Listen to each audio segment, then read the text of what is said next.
Jadi beliau ini Abbas sesibuk-sibuknya itu masih berpikir investasi. Saya boleh sibuk nggak dapat semua hadis Nabi, tapi anak saya mesti mendapatkan yang luput dari saya. Saya boleh nggak mendapatkan semua Quran, tapi anak saya mesti ada yang jadi ahli Quran. Cara berpikirnya siapa yang akan menjadi kebanggaan di akhirat nanti? Di dunia itu semu dunia itu. Jadi sementara aja, nggak pasti sifatnya. Perbedaan status sosial itu hanya istilah-istilah yang disematkan manusia saja. Ini kaya, ini miskin, ya kan? Yang ini punya jabatan, yang ini biasa-biasa. Itu istilah manusia. Toh pada akhirnya semua kembali ke tempat yang serupa. Dan menariknya begini, yang kaya, yang punya jabatan, tetap di akhir hidupnya pengen punya gelar yang sama dengan yang miskin. Atau dengan yang disebut miskin. Maaf, kalau ada orang disebut miskin meninggal, di papan nisannya ditulis apa? Di papan nisannya ditulis apa? Almarhum. Yang kaya juga kan pengen sama disebut almarhum. Iya kan? Tuh. Jadi nggak ada bedanya setelah berpulang itu. Perbedaan itu hanya di amal saja. Itu poinnya. Maka kalau ada yang mengharapkan orang tua, cita-cita membanggakan anak di dunia, boleh-boleh saja, tapi patut diingat itu sementara. Anda silahkan sekarang sekolahkan setinggi-tingginya. S1, S2, S3, S4, kerupuk 3, silahkan. Mau dalam negeri, luar negeri, mau di Nagreg, mau di California, mau di Chicago, di Chicago, di Singaparna, Singapura, silahkan. Itu pilihan. Tapi saya cuma mau katakan begini, itu sementara. Dan persaingannya tidak istimewa. Karena jangan pun Anda yang beriman, yang belum beriman pun bisa melakukan itu. Apa yang dikira yang hebat matematika itu anak Anda saja. Anak orang lain pun bisa. Halo? Apa Anda kira yang jago fisika itu anak Anda saja yang beriman? Yang belum beriman pun bisa. Ya. Jadi perlombaannya itu rata semua. Dan gak ada yang istimewa. Kadang-kadang bingung ya, kenapa sih yang di dunia itu terlalu diistimewakan gitu? Mengistimewakan yang hilang itu gak ada kerjaan. Mengagungkan yang hancur, yang sifatnya fana, rasanya biasa. Apa yang mau dibanggakan sih? Dan yang paling menarik tuh begini, ketika meninggal gelarnya pengen sama dengan yang dianggap ringan atau rendah status sosialnya itu. Tadi kalau orang miskin meninggal gelarnya apa? Ternyata yang kaya pun pengen sama almarhum juga. Kalau rakyat yang meninggal di papan nisannya ditulis apa? Almarhum. Ternyata pejabat juga pengen begitu, sama juga. Saya belum pernah dengar nanti kalau saya meninggal tulis gelarnya Almaun ya. Gak ada. Tetap almarhum juga. Jelas ya? Nah, maka yang dipikirkan itu perlombaan yang sejati itu begini.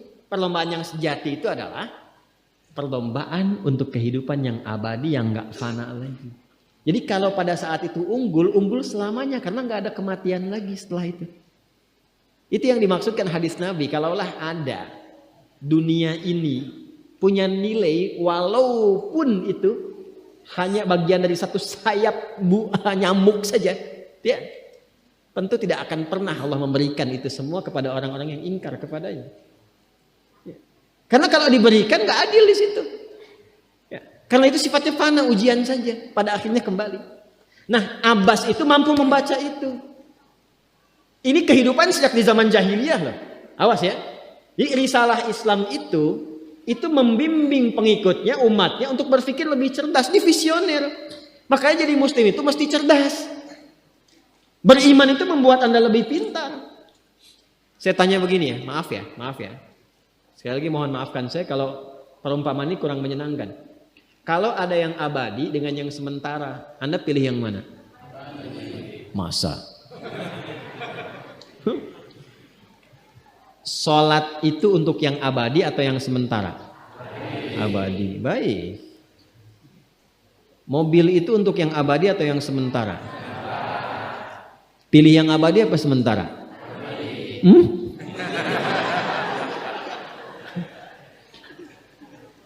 Di Kiai itu ada mobil Innova tuh.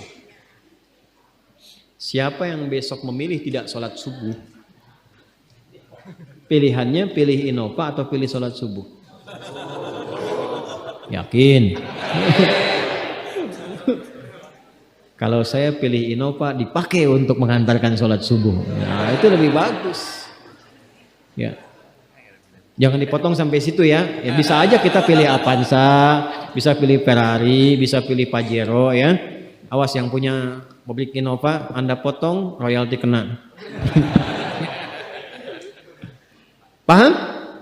Abbas itu begitu. Anak saya mesti dipanggil di akhirat dan semua penduduk langit dan bumi menyimak itu semua. Diviralkannya di akhirat. Viral dunia itu sementara, internetnya diputus gak viral lagi. Kadang-kadang yang viral kemarin kan sekarang gak ada lagi, ya kan? Yang viral tahun lalu sekarang sudah gak ada, ya kan? Jadi belum selesai kehidupan sudah hilang juga viralnya. Akhirat itu selamanya.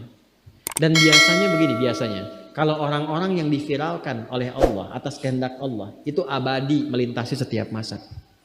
Jadi ada yang viral karena berita, ada yang viral karena doa dan kehendak Allah Subhanahu wa taala. Itu yang diviralkan langsung atas kehendak Allah itu melampaui zamannya. Makanya kisah ini pun bertahan sampai sekarang. Nah, Abbas itu berpikir, saya boleh sekarang jadi pebisnis pedagang, tapi anak saya mesti menguasai apapun yang pernah diajarkan oleh Nabi. Maka anak kecil ini sejak dini mengikuti Nabi. Sejak dini lekat dengan Nabi. Maka ketika Nabi tidur pun itu ikut berkunjung karena keluarganya. Nah, inilah yang didapatkan oleh kita hadis tentang bangun tidur. Jadi hadis tentang bangun tidur itu diriwayatkan oleh anak kecil yang umurnya belum genap balik. Main-main ke rumah Rasulullah, ke rumah bibinya Sayyidah Maimunah, ingin tahu bagaimana cara bangun malamnya Nabi. Itu diikutin sampai dilihat gimana bangunnya. Duduk dulu, kata beliau duduk dulu. Kemudian mengusap dengan bagian tangan yang diduga bersih untuk menghilangkan bekas ngantuknya. Setelah itu membaca khawatimah surah Ali Imran. Kemudian thumma dhahaba ila syanin mu'allaqah, ke tempat tertutup, fatawadda, itu kan? Nah, itu ada semua rangkaiannya, itu ditemukan nanti di hadis riwayat Abu Daud, di Sunan Abu Daud. Nomor hadis 1367. Itu hadis tentang bangun tidur, ya, cara bangun tidur sampai sholat malam. Masih ingat teman-teman kalau kita bermakmum begini dan ada imam satu dan sudah pasti satu imam, ya kan? Makmum berapa? Satu boleh?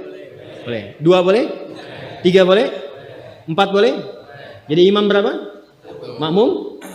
Empat. Laki-laki imam makmum? Imam, baik, bagus ya. Nah, dan imam kan laki-laki. Kalau perempuan imam untuk perempuan kan? Laki-laki untuk perempuan dan untuk laki-laki. Fokus ini.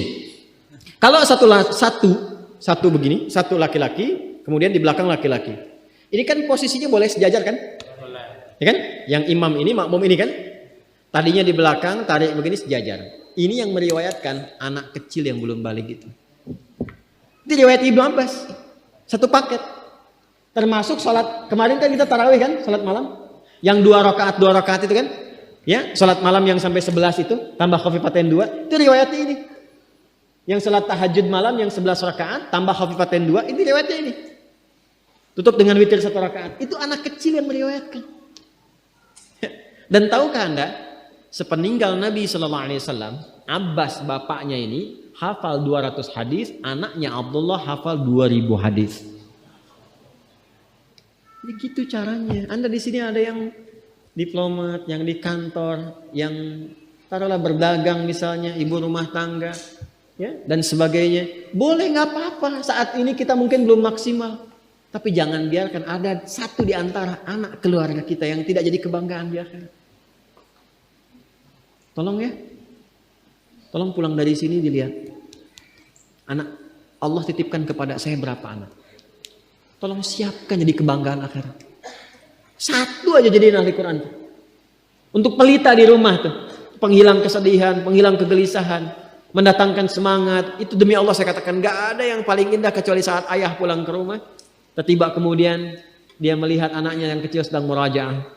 Amma yatasaalun. Bahkan surat yang bapaknya sendiri belum hafal. Jangankan pulang ke rumah, Anda sedang mau rapat, dikirimi video anak Anda 3 tahun membaca surah Al-Ikhlas. Itu hati tenang. Itulah Quran. Itulah Quran. Maka belajar dari Ibnu Abbas ini, apa yang terjadi ketika orang tua mampu memfasilitasi anaknya demikian, sekalipun orang tuanya tidak mencapai apa yang diraih oleh anak, tapi orang tua mewarisi setiap pahala yang dihasilkan dari anak itu. Karena itulah setiap hadis yang diriwayatkan oleh Abdullah kecil ini, Ibnu Abbas, maka semua doa tersambung bukan hanya untuk beliau tapi juga untuk keluarganya, untuk orang tuanya. Karena itu kalimatnya bukan radhiyallahu taala anhu tapi anhuma, untuk Abdullah dan bapaknya.